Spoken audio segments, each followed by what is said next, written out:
An 8-year-old girl pulled a wagon full of rotting garbage past every farm in town, and nobody stopped laughing long enough to ask why. They called it trash. She called it treasure. And by the time anyone in Miller's Bend understood what she was actually building, behind that tool shed in the freezing cold, with her bare hands in someone else's dead compost pile, it was already too late to stop what happened next. This is a story of a little girl, one forgotten pile of waste, and a harvest that left an entire town standing at a fence line in silence. Stay till the end, because what she pulled out of that ground by summer is something you won't see coming. The frost hadn't even burned off the fence wire yet when Nadia Okafor rolled her rusted red wagon past the Thistlewood gate. Nobody in Miller's Bend, Kentucky, thought much of it at first. Just an 8-year-old girl in an oversized flannel jacket, wheels squeaking over frozen gravel, stopping at every ditch and fence line along Route 9. She wasn't walking to the bus stop. She wasn't dawdling on her way somewhere else.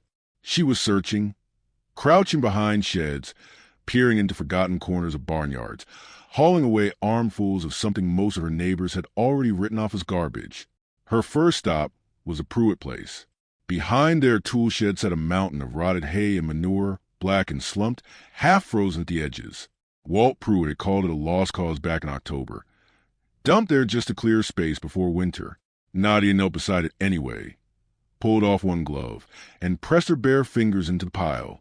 She lifted a handful to her nose, breathed it in, and something like satisfaction crossed her face.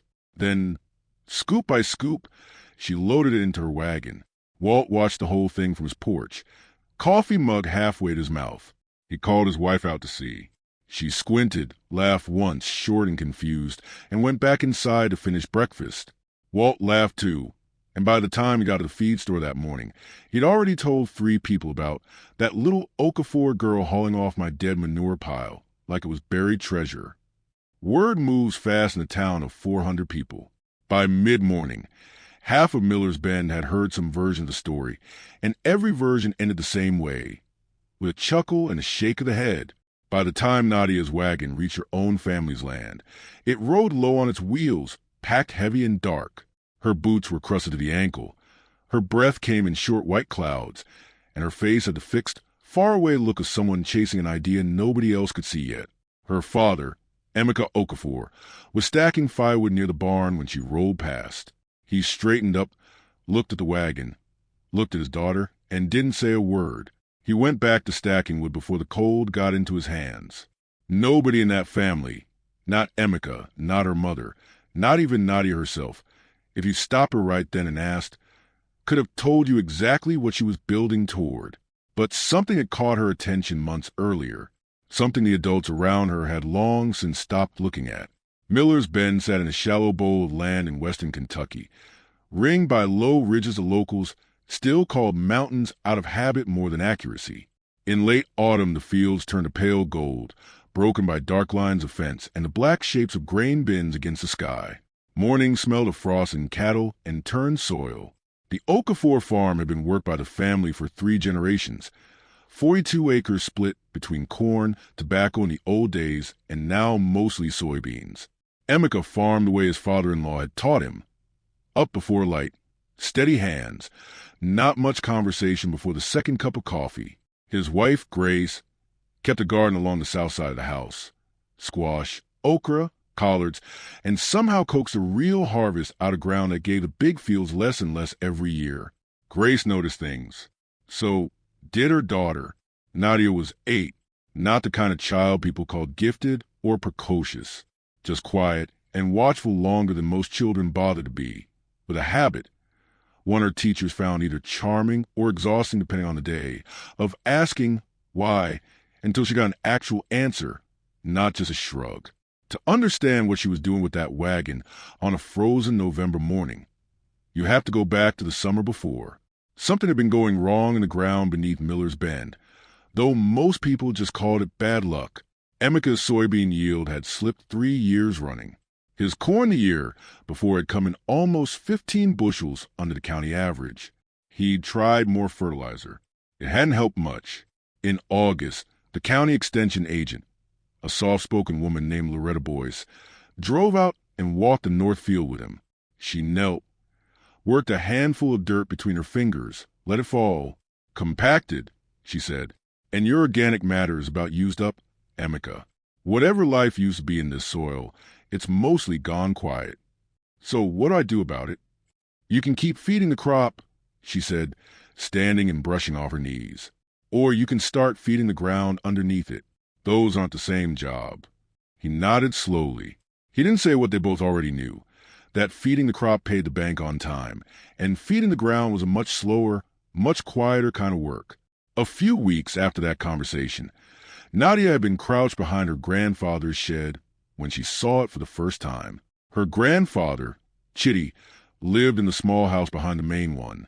Retired now, though he'd never quite finished farming. He'd kept a compost heap out back for years, turning it every few weeks out of habit more than planned. What came out the bottom, when he bothered to dig it out, was dark and crumbly and smelled oddly like the inside of a forest. Nadia had been watching a line of earthworms move through a finished section of the pile when she noticed something. This dirt was different from the dirt in the fields. It was alive, threaded through with fine white filaments, laced with worm tunnels, almost breathing. "Grandpa," she asked, "what makes it turn out like that?" Chitty settled onto an overturned bucket, the way he always did when a question was worth answering properly. "Browns and greens," he said. "Carbon and nitrogen. Dry stuff, leaves, straw, that's your browns. Wet stuff, scraps, fresh clippings, that's your greens. Too much green, it turns sour. Too much brown, it just sits there doing nothing. And it needs to breathe. You got to turn it. What happens if people get it wrong?" "Most people don't fix it," he said. "They just dump it somewhere and call it garbage." That afternoon, Nadia rode her bicycle the length of Route 9, and for the first time she really looked at what sat behind every barn and tool shed in Miller's Bend. Abandoned piles. Sour, wet, forgotten heaps that everyone had simply given up on. And she started to understand, quietly, the way an 8-year-old understands things, without quite having the words for it yet, that every single one of them was still full of something nobody had bothered to finish. She spent the next 2 evenings at the county library, tucked in a corner with a stack of books Loretta boys had helped her pull from the shelves, half amused, half impressed that an 8-year-old was asking for anything under soil microbiology. Nadia read about carbon to nitrogen ratios, about thermophilic bacteria, the kind that push a compost pile past 130 degrees and cook off the pathogens hiding inside it, about humus, and how finished compost binds loose soil into little crumbling clumps that somehow hold water and air at the same time.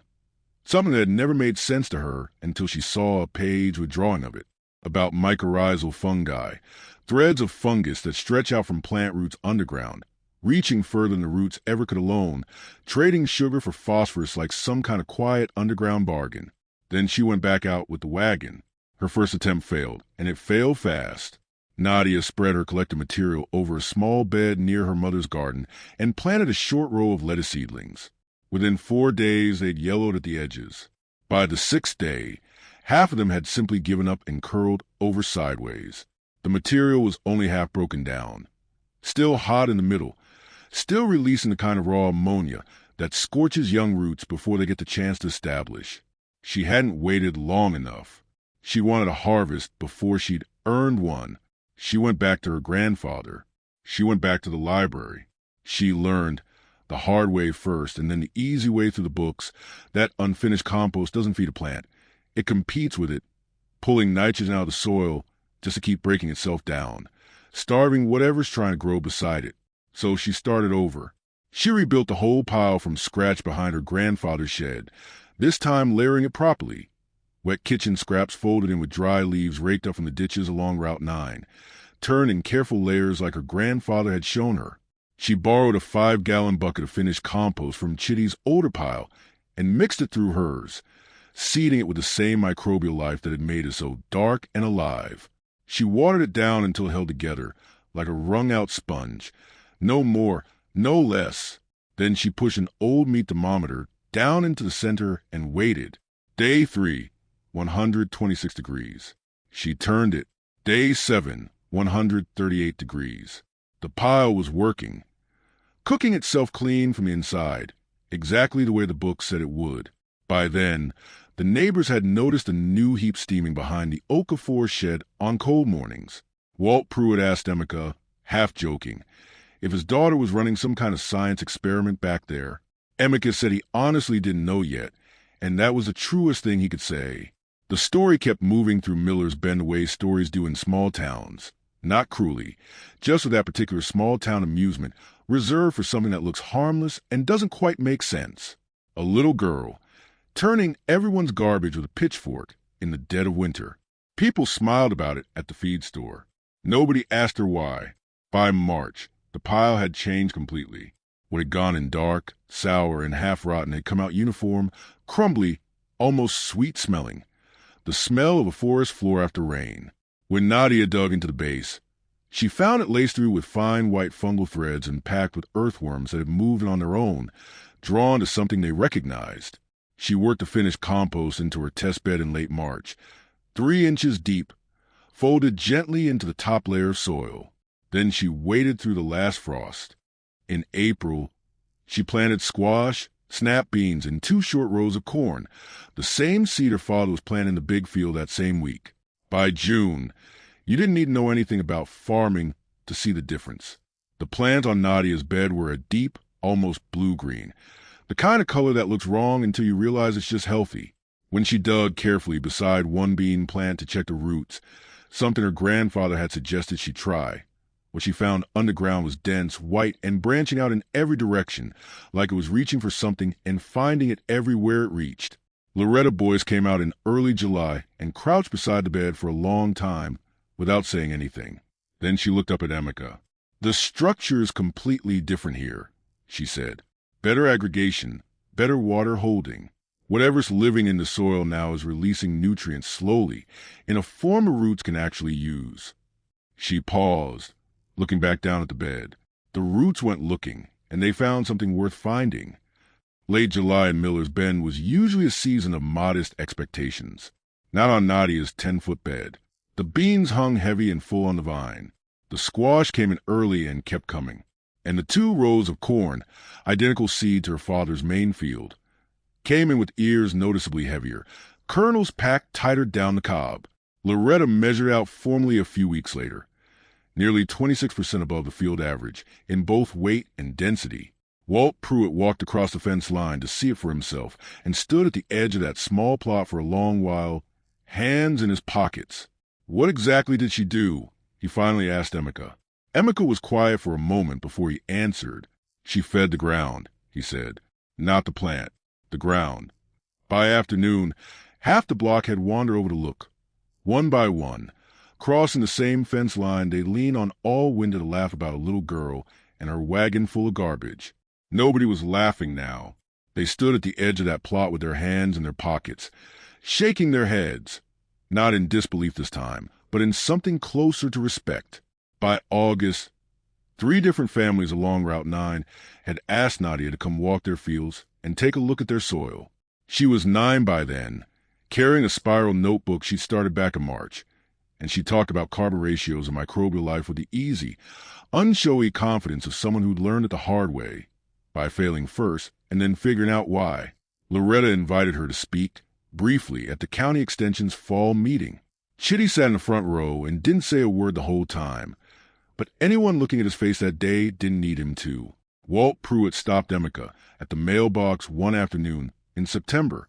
I thought she was hauling off my garbage, he said. Emeka almost smiled. She was, he said, she just knew it wasn't garbage anymore. The real harvest that year was never really the beans or the corn. It was the proof, slow, stubborn, quietly earned, that what gets thrown away is rarely as worthless as it looks.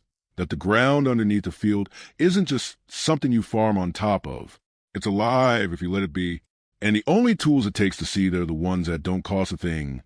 Curiosity, patience, and the willingness to look closely at something everyone else already walked past and stopped seeing. What part of Nadia's story stuck with you the most? Tell us in the comments, and let us know where in the world you're watching from tonight.